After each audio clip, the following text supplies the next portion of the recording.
Hello, my name's Richard Pinder and I'm a public health consultant, and I thought I'd spend a couple of minutes telling you a little bit about why I'm in this specialty and what it is that I do. So, how did I end up in public health medicine? Well, I think it's probably a long story, and you'll be told by many of us as consultants that it's quite a linear process. You choose your specialty, you train in it, and then you sort of live happily ever after or not. But for most of us, there's lots of different factors going on, whether it's to do with things that are pulling us towards a specialty and things that are pushing us away from others.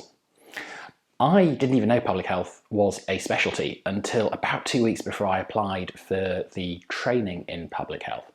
But what I found was that when I looked back on everything that I'd done at medical school and the things that I'd found particularly interesting, that actually public health was a really good fit.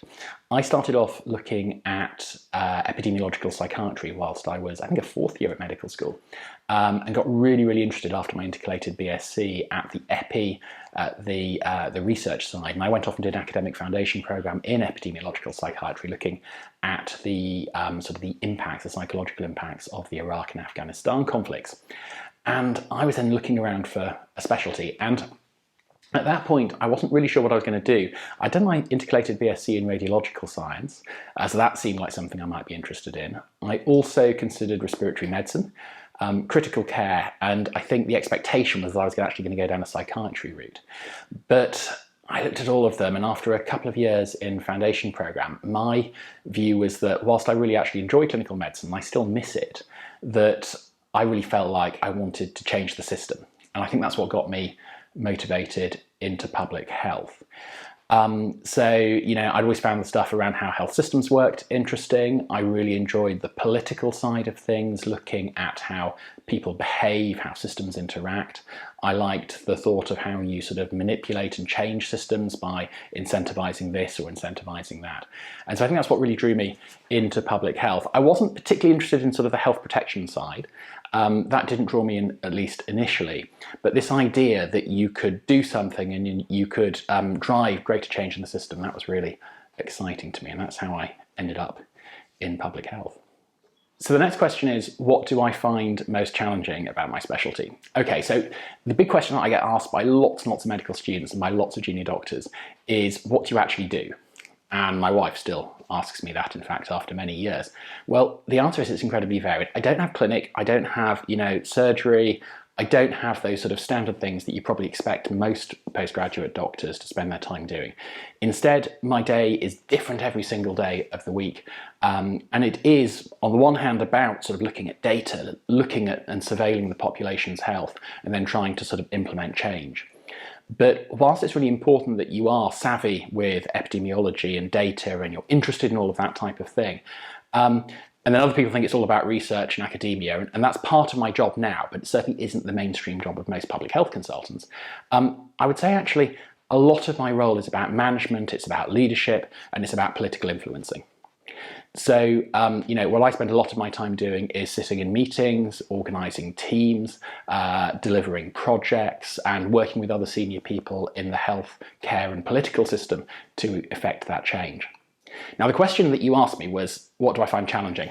Okay, well, lots of different things.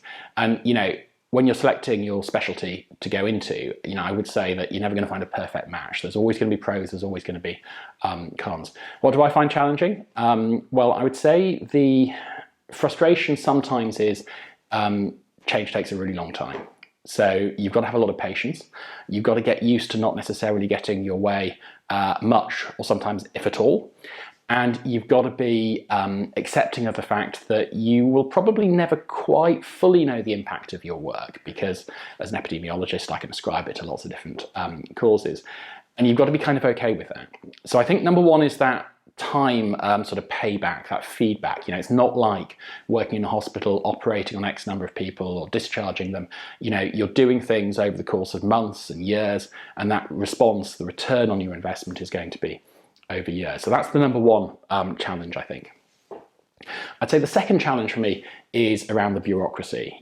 Working in a large system, whether it's in government, whether it's in the health service or otherwise, you're dealing with lots and lots of different people, and there's a huge amount of paperwork, whether it's reading, writing reports, trying to get your particular portfolio area noticed and sorted out.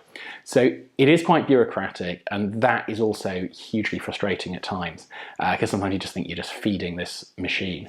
But those, I think, are the particular challenges. And so it really is, as a consultant, it's not just about epidemiology, it's not just about sort of literature reviews, it really is about working with other people to affect change. And that is very much about influencing, relational sort of management, and all of those skills, those softer skills that hopefully you'll have come across or observed, either done really well or really badly in your medical student experience so far.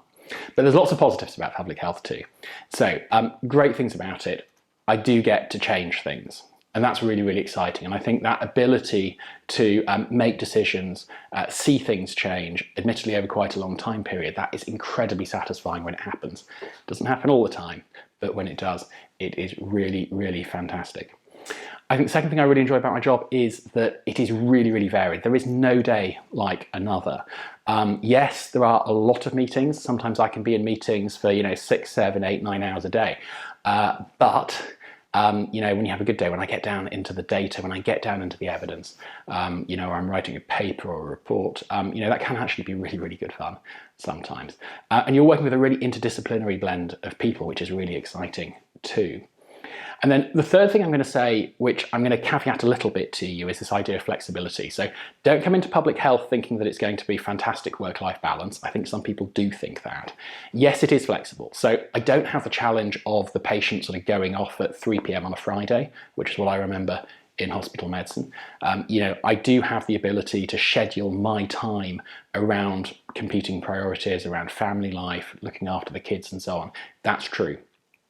But it does mean that there is a little bit of a quid pro quo on that, which means that I have to be flexible too. And so there are, evening meetings, there are some very early starts, and you're never quite switched off. And I think that's probably the biggest challenge. It's similar if you've done academic work before. You'll never, there aren't really business hours, or at least I've not really found them out. And, if you are on holiday, you will occasionally get called.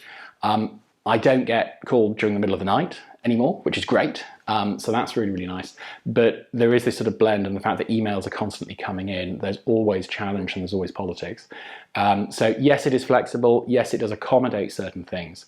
But that blurring, that continuous pressure, the challenge of budgets and all of the politics, it eats at you in a slightly different way, and I just sort of clarify that. But I do love my job. I love the fact that I get to work with so many different interesting, passionate people. Sometimes I work with less passionate, less interesting people, but overall I think that's really, really great. And yeah, can I see myself going into other specialties? Sure. Maybe I'd have done something else, but I really, really love what I do in public health, working as I do at the moment across service in South East London, in a local government organisation down there, as well as here at Imperial. So the final question is, what would I advise you to do as foundation doctors? Well, it's quite difficult getting sort of taster weeks, which are traditionally done in other specialties in public health, because we don't have a sort of a set rhythm of clinic, of ward rounds and so on. And so I do get a lot of requests from junior doctors from across London and sometimes further afield to come and shadow. I think that's a lot more difficult to ask. I think the things that I would suggest is that, certainly come along to a couple of meetings. You can actually go and observe several public health meetings. Look where you live, find out where the local health and wellbeing board is, or your local integrated care board or integrated care system. Go along and observe some of the public meetings. I think that's a really, really important start. Second, I would say, go and do some research on public health, and I mean research in a non-academic sense. Go away. There are so many fantastic opportunities, particularly in London, and now post-pandemic, well, not quite post-pandemic, but there are webinars that you can go and see what's going on in the specialty. So I'd really encourage you to sort of reach out and do that. Read the news, be curious about everything, because the great thing about public health is that it's kind of everything. So I love the fact I can sort of come into pretty much any policy area, and there is always going to be a public health element of that. In terms of demonstrating your interest in public health, well, we are a mixed specialty, and that's just something I want to flag here. So about half the consultants are from backgrounds other than medicine, and half of us are medically qualified. It is very competitive to get into specialty training, but we enroll on the basis of potential, not experience. So you don't need to worry that somehow you're going to be competing against people with 10 years of public health experience, even though you are. It really is about potential. So get interested in the world around you. Demonstrate that you've done some sort of, quality improvement projects, team projects, that you've, spoken to people about the realities of training in public health, and also about the careers following CCT, because I think that's a really important area that you can sometimes forget about at this stage of your training. But I love public health. I'm always happy to have chats with people. So good luck with your careers, whatever it is that you do.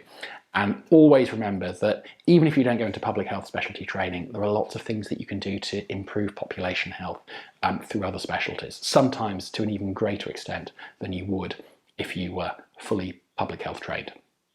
So thank you very much for listening, and good luck.